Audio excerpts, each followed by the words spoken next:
Hi there, I'd like to share some words of Torah with you about this week's Parsha, Parshat Vaeira. Stress, as we all know, is a killer. It's extremely difficult to live, to function, to be a human being when you're in a stressful situation. Perhaps if we can objectify our lives, we can overcome stress. What do I mean?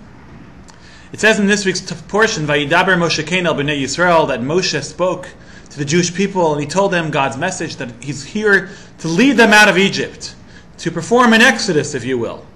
V'lo shamu el Moshe, they did not listen to Moshe. Why not? Mikotze ruach u'me'avoda kasha, because unfortunately they had an impatience of spirit, and because of the avoda kasha, the cruel bondage. Rashi explains that whenever someone is under stress, his wind and his breath are short. He cannot take a deep breath. You just go from one moment to the next, from short breath to short breath. Then later on it says that Moshe says to Hashem that the children of Israel did not listen to me. How then will Paro listen to me? Rashi explains this is one of the 10 Kal V'chomers, where there's an inference from a major to a minor. And that is, if the children of Israel did not listen to me, they have everything to gain by listening to me, then for sure Paro, who has everything to lose by listening to me, by letting the people go, he surely will not listen to me. The Kal V'chomer makes no sense. The way we set it up, the reason why the Jewish people could not listen to Moshe was because they were stressed out, because they were slaves, because they couldn't breathe, they couldn't think, they couldn't be. Paro is the king of Egypt. He's under no stress. So why could Paro not listen to him? What is the idea here? Chazal say that the true reason why the Jews were not able to listen to Moshe, because Moshe was coming with a spiritual message. He was coming to tell them that there is a God who is going to take them out and make them into a people to serve that God. But they were spiritually stressed out. They were Oved Avodah Zarah, as the Rambam says. They in fact worshipped idols. Therefore, they were spiritually closed off from hearing Moshe's word. Paro, all the more so, was unable to hear Moshe. Why? Because not only did he worship idols, he considered himself a god.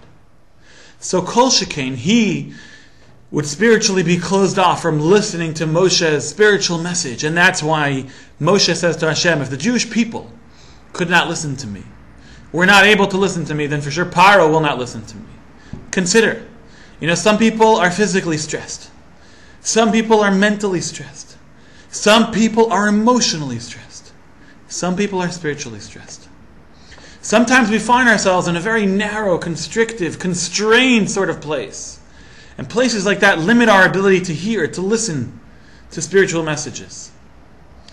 But I think perhaps if you consider this, perhaps it's not we who are incapable of hearing our message, but rather it's our situation that makes it so that it's difficult for us to hear.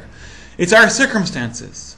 If we can objectify our place in life, our place in our relationships, and perhaps then we can overcome that narrow, constricted place and go to a wider place. Like we say in Tehillim, Min ha-meitzar korasi kaf, we call out to Hashem. From a narrow place, then already, Anani b'merchav ko, Hashem will respond to us. And from a very, very wide place. Already we'll feel like there's much more space for us. May we all merit overcoming the stress in our life, whatever kind of stress that might be.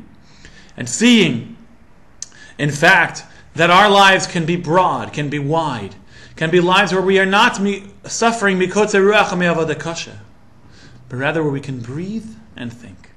Shabbat Shalom.